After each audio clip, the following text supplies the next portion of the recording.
So in the early 90s, raves were all the rave. These impromptu, permitless parties were promoted in underground newspapers, clubs, cafes, music stores, and later, the internet. In the earliest days, you had to call a phone number and get instructions on how to get to the map point, which was where you'd receive your ticket or catch transportation to the real location, which could be old abandoned warehouses, water parks, beaches, tunnels, parking garages, etc. Reported the LA Times, the promoters, many of whom hold day jobs, are after-hours entrepreneurs who hope to make big money by renting empty warehouses, hiring DJs, and lighting technicians, and charging $20 to party till dawn. These parties rejected alcohol for nitrous gas and ecstasy, which had come into use among college kids in the 1980s before hitting the British house scene as an alternative to LSD. A 1990 survey found that 3.4% of people aged 19 to 32 had tried ecstasy, a time when little was known about the drug and it wasn't criminally prosecuted. Both ecstasy and laughing gas are out there. We know they're out there, but we can't even get to the big problems such as cocaine, said a LAPD detective in 1992. Because ecstasy, which at the time cost about $25 to $40 a hit, makes you dehydrated, bringing huge bottles of water to raves became the norm, and organizers sold smart drinks, or non-alcoholic fruit juices packed with amino acids. The tendency of ecstasy users to grind their teeth made oral fixations like blow pops, ring pops, and pacifiers a fashionable and functional addition to rave outfits, featuring cartoon clothing, whimsical accessories, and outlandish hair. Described one raver in 1997, it's a whole lifestyle for these kids now. You'll see kids sitting on the floor and they're playing with dolls and eating candy and you think you're back in kindergarten. I've even seen kids carrying blankies. The music played at raves, electronica and techno, became more mainstream as the raves themselves did too. The second half of the decade saw more raves being raided, arrests for ecstasy distribution and possession, record companies turning from alt to techno, and clubs seeking to cash in began holding legal raves featuring permits and alcohol, which kind of took a lot of the fun out of it. For many, raves were more than just an all-night party. It's a way for this generation to come together and vent their frustrations and disappointment with the world. This is a generation that really needs to cut loose. The economy is shot. We're trying to get through it, and this is a place where you can forget about it, said one 20-year-old to the Washington Post in 1997. Those weren't the only types of celebration as resistance in the 1990s. There was the continued importance of ball culture, especially in urban areas. The club kids, LGBT youth, and 20 to 30-somethings in New York who had come to prominence in the late 80s peaked in the early to mid-90s with a new young wave of flamboyant partygoers, wrote columnist and humorist Michael Musto. They felt a safe haven within that community, which they never would have felt in their hometowns. That's the best thing nightlife can provide. A home for disenfranchised people to come together and create a family where you're celebrated for the things you might have been made fun of back in the high school cafeteria. The club kid fashion, makeup, hair, and nightlife would be influential, though the scene died when Giuliani targeted illegal nightlife as mayor and when 25-year-old Angel Melendez was murdered by party promoter Michael Alig. The ordeal was documented in 1998's Party Monster, the shockumentary. On the other side of the country, in Orange County, Sacramento, San Diego, and especially Southern California, there were vibrant underground scenes of ditch parties and backyard parties, particularly among high school-aged Chicanos. Most of the attendees at ditch parties were enrolled at awful and corrupt schools with little resources, compounded by the gang violence plaguing the hallways and streets in the early 90s. The added layer of anti-immigration sentiment, which culminated in Prop 187 and we discussed in episode 2, added to the stresses of being a Latino teen. These ditch parties became places of community and fun that would sometimes be interrupted by random gangsters causing trouble. We just party, girls, and just trying to have fun, drink. Everyone is searched at the door, but a few still manage to slip in with weapons. The underground parties in LA were covered extensively by media like KLTV, often in the most negative light possible.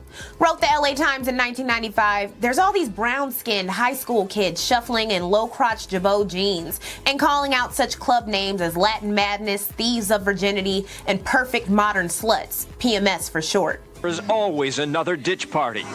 More than ever, say the teenagers. Well, I don't know. Schools like this seem like they don't care about nobody, so why should we care about them? Whatever. Unforgiven! On this Thursday morning last week, a group called Unforgiven throws a party in Koreatown. Dance partners, not school books, are what's important here, and the kids say it is easy to get away with. I'm getting credit for right now. Look at me, I'm at a ditching party. By 1995, the high school graduation rate for U.S. Latinos was below 60%, and the college graduation rate was below 10%.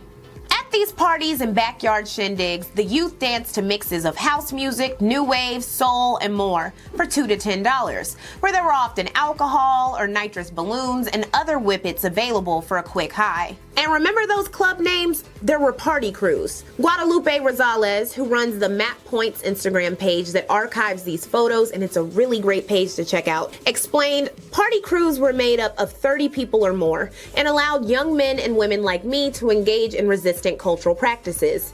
At a time when Latino communities in Los Angeles were often disempowered and criminalized by the public school system, party crews and raves were our way of organizing for the sake of unity.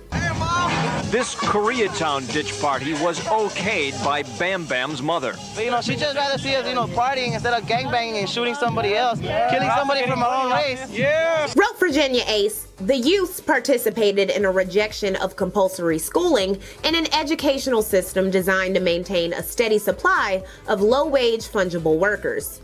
It was partying as resistance and capitalist enterprise, emphasis on enterprise.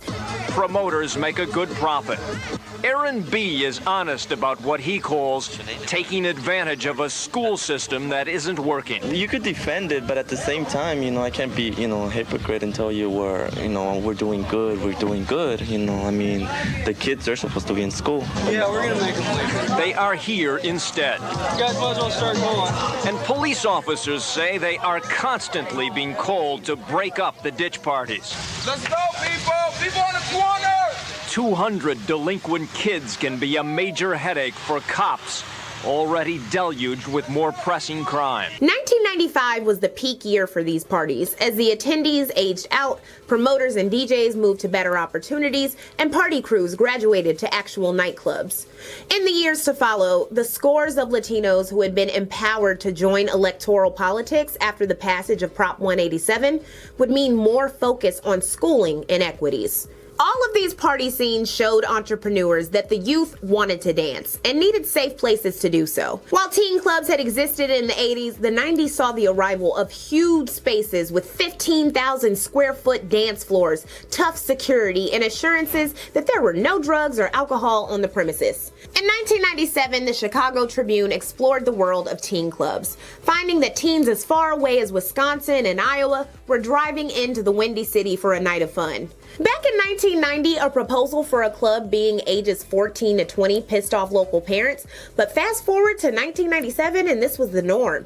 Described the Tribune, although the over 21s can come to zero gravity, they'll find no alcohol there. Instead, they'll pay $1.25 for a soft drink or $2 for a virgin drink, such as non-alcoholic margaritas or pina coladas. The food, pizza, onion rings, fries, popcorn, and chicken wings, is free with the $11 door charge, and it keeps coming until the club closes at 4 a.m. Alcohol and drugs, as always, were a concern for parents, but the party culture of the 90s youth may have appeared wilder than what it really was.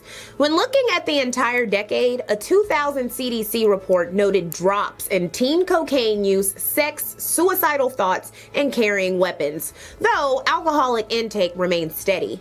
What did rise? Smoking, tobacco, and weed. In 1991, 14.7% of youth said they smoked marijuana. That figure rose to 26.7% in 1999, while frequent cigarette use climbed from 12.7% in 1991 to 16.8% in 1999. However, overall, 90s kids and teens were drinking and smoking less than generations before them. The youth clubs and parties they congregated in and maybe smoked outside of were fun spaces away from school and parents to blow off steam before graduating to the young adult realm of bars and nightclubs.